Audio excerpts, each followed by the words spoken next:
Hello everyone, कैसे हो आप सब। आशा करती हूँ आप सब लोग ठीक होंगे और हम भी बिल्कुल ठीक है। तो दोपहर का टाइम हो रहा है, आज काम सब कर लिया था, थोड़ी डस्टिंग रहती थी वही मैं कर रही हूँ। तो चलिए आज का वीडियो स्टार्ट कर लेते हैं। स्वागत करती हूँ मैं आपका अपने यूट्यूब चैनल में। और आज मैं इस बेड के बारे में आपको थोड़ा सा बताऊंगी क्या क्या इसको लाने में हमें दिक्कतें हुई और कैसे कैसे इतनी परेशानियों से ये बेड आया था। क्योंकि मेरा बेड पुराना हो गया था तो वो बेड तो मैंने हटा दिया और नया बेड हमें लेना पड़ा। तो ये हमने ऑनलाइन बुक किया था। मैं तो चाहती थी कि हम देख के अपने सामने से ले, दुकान से खरीदे बेड, लेकिन इन्होंने कहा नहीं, ऑनलाइन आएगा तो वो अपने आप चढ़ा के जाएंगे क्योंकि थर्ड फ्लोर है हमारा, तो परेशानी होती चढ़ाने में, इसीलिए तो बस इन्होंने इसी आलस में ऑनलाइन बुक कर दिया कि वो अपने आप रख के जाएंगे बेड। तो वो बेड तो हमारा एक हफ्ते के बाद आ भी गया और भैया सेट करने के लिए आ भी गए थे। सेट करने के लिए उसी दिन आ गए थे भैया बेड। जैसे ही उन्होंने बेड की अनबॉक्सिंग की तो देखा ये बेड तो इसमें कई फट्टियां थी जो क्रैक है। तो उन्होंने कहा ये बेड आपका वापस जाएगा, आप कंप्लेंट कर दीजिए और ये बेड आप मत रखिए क्योंकि इसमें कई क्रैक आ रखे हैं फट्टियों में, तो वो सही नहीं है और वो बिल्कुल सिरहाने में सामने दिखेंगे। तो फिर हमने बेड वापस भेज दिया और फिर दोबारा से इसकी कंप्लेंट की और वो भैया लेने के लिए आए बेड और दोबारा बुक किया। तो फिर एक हफ्ते का टाइम हमें दे दिया गया। एक हफ्ते बाद जैसे वो उठाने आए और फिर 3-4 दिन बाद वो लाने में भी लग गया टाइम, मतलब 2 हफ्ते ऐसे ही खराब हो गए। फिर 2 हफ्ते बाद वो भैया जो देने आए थे बेड दोबारा, तो वो भैया आए, उन्होंने देखा होगा कि भाई एक भैया पुराना वाला था साथ में जो लेके गए थे बेड, तो वो बिल्कुल परेशान हो गए थे बेड उतारने में क्योंकि हमारे कोई फ्लोर पे लिफ्ट नहीं है, तो उन्हें ज्यादा परेशानी हुई थी जीने में उतारने में। तो उनको लगा कि अब ऊपर फिर से चढ़ाना पड़ेगा ये बेड इनका। तो वो भैया ने दूर से दूर हमें क्या कह दिया कि तुम्हारा बेड तो इसमें भी क्रैक है मैम, आप ऐसा कीजिए इसे वापस कर दीजिए बेड को, आप दोबारा से इसकी।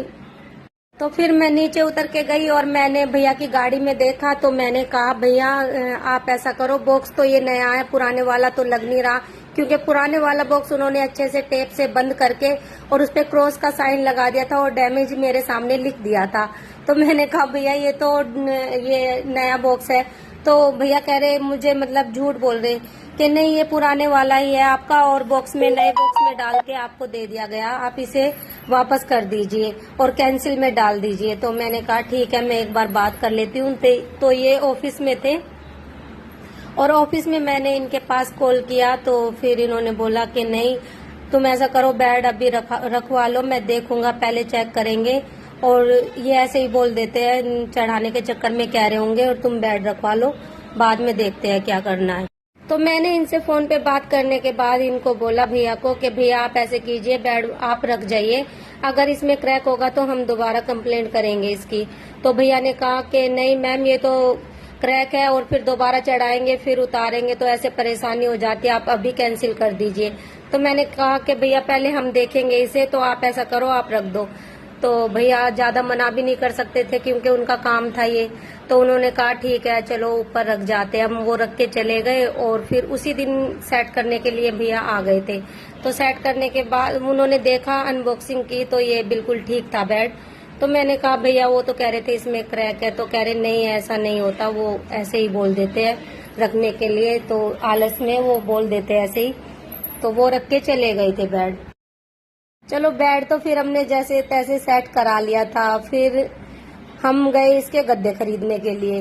गद्दे लेने गए तो उन्होंने कहा कि ये तो किंग साइज बेड है, इसका तो बन के आएगा गद्दा और ऐसे नहीं मिलेगा। तो हमने कई सारी दुकानें देखी, एक दुकान पे भैया ने बोल दिया ठीक है हम शाम तक बनवा के दे देते हैं, आप अपना और गद्दों का वो दे के चले जाओ और हम नाप के ले आते हैं और गद्दे बना के दे देंगे।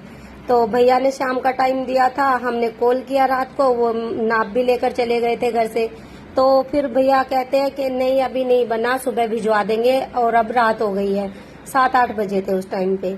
तो दूसरे दिन कॉल किया तो उन्होंने कहा नहीं अभी नहीं बने हैं और बाद में भिजवाते हैं, शाम को भिजवाते हैं, फिर ऐसे ही बोल दिया उन्होंने भी। तो बीच में फिर होली का टाइम था, तो बीच में फिर 2 होली की छुट्टी थी, इस वजह से इसके गद्दे नहीं आ पा रहे थे। तो होली की भी छुट्टियां चली गई, उसके भी 2 दिन बाद भैया ने गद्दे भिजवाए, कम से कम 5-6 दिन आने में गद्दों में मतलब टाइम लग गया। उसके बाद फिर चादर लेने गए, क्योंकि मेरे पास सारी छोटी चादर थी। इस टाइम पे मैंने थोड़े दिन छोटा बेड यूज किया था, तो कोई भी चादर इस पे फिट नहीं हो रही थी। तो फिर चादर लेने गए, 2-3 दुकानें देखी, तो वो उन्होंने भी कहा इसका किंग साइज है, छोटी चादर इस पे नहीं आएगी, और बड़ा साइज हमारे पास नहीं है। और बस हमें जैसे तैसे इसकी चादर बड़ी मिल भी गई, और हमने जैसे ही लाके बिछाई तो उस चादर में देखा कि थोड़ा सा वो उसका कोना सा फटा हुआ था। फिर हम चादर वापस लेके गए भैया के पास, तो उन्होंने दोबारा वापस हमें एक नई चादर और दे दी कि ये लेके जाओ, आप चेंज कर लो, कोई बात नहीं, ऐसे हो जाता कई बार। चादर लाके हमने बिछाई तो देखा वो चादर फिर छोटी आई। छोटी आने के बाद वो चादर फिर हम दोबारा फिर लेके गए, तो भैया ने पैसे ही वापस कर दिए कि इसके साइज की अभी चादर हमारे पास है नहीं, आप ऐसा करो पैसे वापस ले जाओ। और फिर चादर लेने गए हम दूसरी दुकान पे, तो दूसरी दुकान पे 1-2 दुकान फिर देखी हमने, तो मुश्किल से इसका किंग साइज फिर वही चक्कर पड़ रहा था। तो 1-2 दुकान पे जाने के बाद फिर तीसरी दुकान पे जाके एक चादर मिली, तो उन्होंने कहा ये चादर ये किंग साइज है, आप लेके जाओ, और ये अच्छी है, और अगर सेट बैठ जाएगा तो फिर आप इसी साइज की एक और ले जाना। लेके तो मैं 2 आती, क्योंकि अभी नया लिया था ये, तो 2 चादर तो होनी ही चाहिए। तो मैं एक चादर इसीलिए ले आई थी कि अभी देखते हैं ये फिट होगी या नहीं, फिर लेके जाएंगे दूसरी। तो चादर लाके हमने बिछाई, देखा ये ठीक थी, तो फिर दोबारा हम दुकान पे जाने की सोच ही रहे थे, तो लॉकडाउन लग गया। लॉकडाउन के बाद फिर आना जाना हो ही नहीं रहा, तो सिर्फ मैं 1-2 चादर में ही काम चला रही हूँ। इतना लंबा बेड का ये काम सब हुआ था। कई बार होता ना, किसी चीज का ज्यादा शौक होता तो वो थोड़ी लेट मिलती है। बच्चों को ज्यादा था, हम दोनों को तो नहीं था, ये तो मना ही कर रहे थे, और बच्चों की वजह से हमने ले भी लिया, तो इस चीज में इतना झंझट पड़ा बहुत ज्यादा, और इतना परेशानी से मतलब ये सब कुछ चीज हुई। और कई बार ना ऑनलाइन वाले भैया भी कुछ ना कुछ उल्टा सीधा झूठ बोल ही देते हैं, इसलिए अपने आप से ही देखना चाहिए ये सब चीजें कि ये सही है या नहीं है। हम खुद देखेंगे, अनबॉक्सिंग करेंगे तो पता चलेगा। तो वही सब हुआ था बस।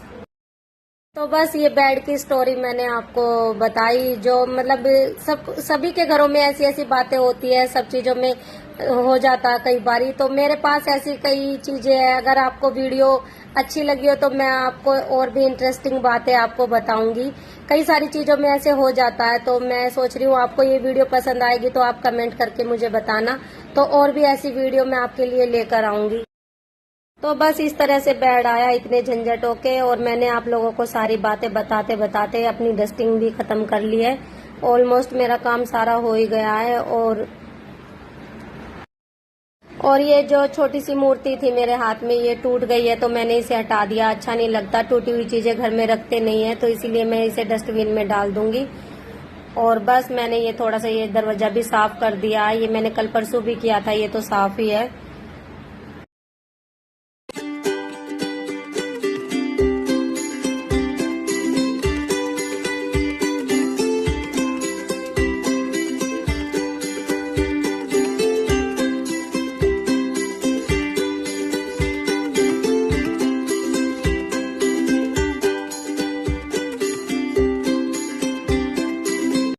तो कैसी लगी आपको मेरी वीडियो? अच्छी लगी हो तो लाइक कर देना। तब तक के लिए बाय बाय।